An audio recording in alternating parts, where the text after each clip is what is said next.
के बातें सामने आ रही हैं और आज के मुसलमान के अंदर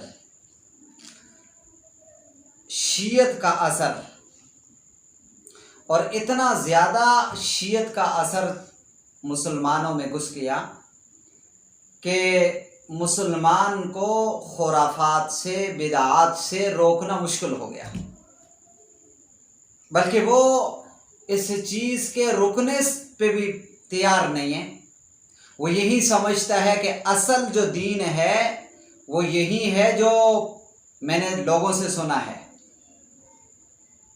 उसी को वो तरजीह भी देता है, उसी को वो हक भी समझता है, उसी पे वो अमल की कोशिश करता है। इंदल्लाह उस पे अजर मिले या न मिले, इंदल्लाह वो कबूल होने के काबिल हो या न हो, लेकिन चूंकि देखा देखी उसके पास वो दीन पहुंचा है, महल्ले वाले कर रहे हैं, रिश्तेदारी में इस तरह के काम हो रहे हैं, उनके बड़ों ने ऐसे काम किए हैं, बस असल दीन वही है। अब ये जो हज़रत हुसैन रज़ी अल्लाह ताला अन्हु की शहादत है, इसमें कोई शक नहीं कि उनका ये शहादत का वाक़या इंतहाई अलमनाक है, लेकिन शीयत ने लोगों की ज़हनियत में इस वाक़ये के अंदर झूठ मूठ मिला करके यहाँ तक लोगों को बावर करवा दिया कि दुनिया में शहादत हुई है तो हज़रत हुसैन रज़ी अल्लाह ताला अन्हु की हुई है, बाकी ऐसा वाक़या कहीं इस ज़मीन पे नहीं हुआ। जबकि बहुत सारे और मुज़लुमियत के ऐसे वाक़यात मौजूद हैं।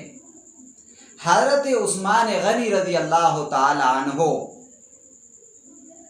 मुदाफ़िअत की कुदरत के बावजूद किस तरीके से इस्तिक़ामत और सब्र के साथ उन्होंने अपनी जान दे दी, कई ऐसी मिसाल मिलती है। लेकिन किसी से सुना, किसी की ज़ुबान से, किसी के कान ने उस तरफ इल्तिफ़ात किया, किसी के कलम ने लिखा ये वाक़या हज़रत उस्मान गनी रज़ी अल्लाह ताला अन्हु की शहादत का। फिर सारी उम्मत का खून से नबी पाक सल्लल्लाहु ताला अलैहि वसल्लम का एक कतरा खून का बेहतर है, अफजल व अरफा है। और आप अलैहिस्सलातु वस्सलाम के दांत मुबारक शहीद हुए, आप अलैहिस्सलातु वस्सलाम के सर मुबारक से खून बहा, उंगली मुबारक से खून निकला। तो ये बाकी शहादत के वाक़यात किसी से सुने हैं उस तरीके पे जिस तरीके पे हज़रत हुसैन रज़ी अल्लाह ताला अन्हु की शहादत को बयान किया जाता है। फिर लफ्ज़ से इमाम लगाया जाता है, इमाम हसन, इमाम हुसैन। ये लफ्ज़ से इमाम अहले हक भी इस्तेमाल करते हैं, अहले बातिल शिया भी इस्तेमाल करते हैं, लेकिन अहले हक के यहाँ इसका माना और है, अहले बातिल के यहाँ इसका माना और है। शिया इमाम का माना करता है मासूम और गैब का इल्म रखने वाला, जबकि अहले हक इसका माना करते हैं मुक्तदा, रहबर। इस माने के एतबार से हर एक को इमाम कह सकते हैं, इमाम अबू बकर भी कह सकते हैं, इमाम उमर भी कह सकते हैं, इमाम अबू हुरैरा भी कह सकते हैं, इमाम उस्मान भी कह सकते हैं, इमाम अली भी कह सकते हैं, अल्लाह के वलियों को भी इमाम कह सकते हैं, इमाम अबू हनीफा, इमाम शाफिई, इमाम मालिक। लेकिन उनके यहाँ इमाम का दर्जा अंबिया से ज़्यादा है, इसलिए वो हज़रत हसन, हज़रत हुसैन रज़ी अल्लाह ताला अन्हुमा के साथ इमाम का लफ्ज़ लगाते हैं। और इसी तरीके से अलैहिस्सलाम, इमाम अलैहिस्सलाम, ये दो अल्फाज इसलिए साथ लगाते हैं कि उनके यहाँ امام کا درجہ انبیاء سے زیادہ ہے. یعنی آج کے معاشرے میں علم کی کمزوری کی وجہ سے اور حق کو نہ ماننے کی وجہ سے باطل کا اثر حق میں ایسے سرایت کر گیا کہ وہ بیچارہ یہی سمجھتا ہے کہ یہ جو سنا سنایا جلوس اور ماتم اور چیخ و پکار اور جھوٹے موٹے قصے اور کہانیاں یہی مظلومیت کا اصل واقعہ ہے اور یہی حقیقت ہے اور یہی ثواب ہے. اسی لیے کبھی انہوں نے سبیل لگا دی اور کسی نے وہ کھانا.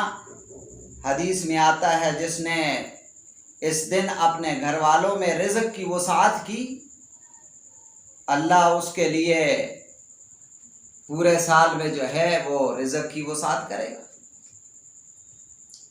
اگرچہ مشہور محدثین کے ہاں یہ حدیث غیر ثابت ہے، لیکن اس کا اہتمام آج کا مسلمان بھی کرتا ہے.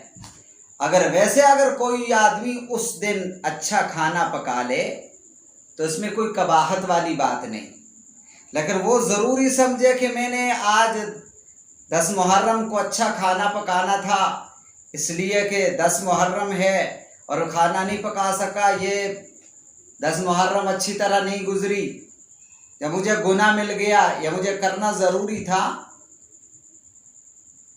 تو یہ کام ٹھیک نہیں. ایسے نہیں سوچنا چاہیے. اتفاقی طور پہ اچھی چیز پکا لے وہ ایک الگ بات ہے، لیکن آج کا مسلمان چاہے وہ دیندار ہی کیوں نہ ہو وہ اس کا اہتمام کرتا ہے. اور کہیں پانی کی سبیل ہو رہی ہے، کہیں دیگیں پڑ. کیوں؟ اس لیے کہ حضرت حسین رضی اللہ تعالی عنہ کو پانی نہیں دیا گیا، پانی بند کر لیا، اس لیے ہم شربت پیتے. عجیب سا فلسفہ ہے. یعنی جس کو عقل بھی نہیں مانتی، ایسے کام کہ جس کو نہ عقل تسلیم کرتی ہے نہ نقل تسلیم کرتی ہے، وہ کام ہو رہے ہیں. اس لیے ہمیں سب سے پہلے تو صحابہ کرام کی زندگی کو دیکھنا، پڑھنا، مطالعہ کرنا چاہیے اور رواجات اور رسوم سے اپنے آپ کو 100% بچانا چاہیے. نہ رسوم کا تعلق دین سے ہے بلکہ الٹا نقصان ہے. ان جیسے بننے کی کوشش کرتے ہیں، ان میں شامل ہونے کی، ان کے جلوس دیکھنے کی، ان کے جلوس سننے کی. تو یہ جس طریقے سے ایک عبادت کا دیکھنا عبادت ہوتا ہے، ایسے گناہ کا دیکھنا بھی گناہ ہوتا ہے. حضرت عائشہ صدیقہ رضی اللہ تعالی عنہا نے خواہش ظاہر کی جناب رسول اللہ صلی اللہ علیہ وسلم سے کہ صحابہ کی تیر اندازی سی دیکھتی ہوں. نبی کریم صلی اللہ علیہ وسلم سامنے کھڑے ہو گئے پردے کی نیت سے، اور حضرت عائشہ صدیقہ رضی اللہ تعالی عنہا ان کی کمر کے پیچھے کھڑی ہو گئی اور تیر اندازی صحابہ کی دیکھ لی.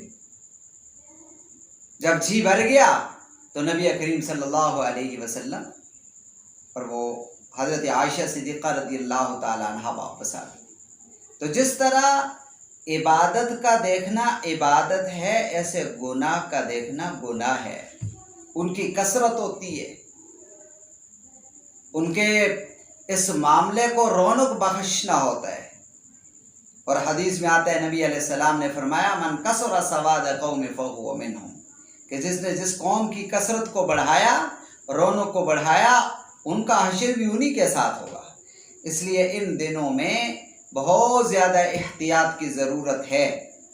اپنے کام سے کام اور عمل وہ ہو جو نبی کریم صلی اللہ تعالی علیہ وسلم سے ثابت ہے. یہی اللہ کے ہاں مقبول ہوگا اور یہی اسی کے اوپر آخرت میں نجات کا مدار ہے.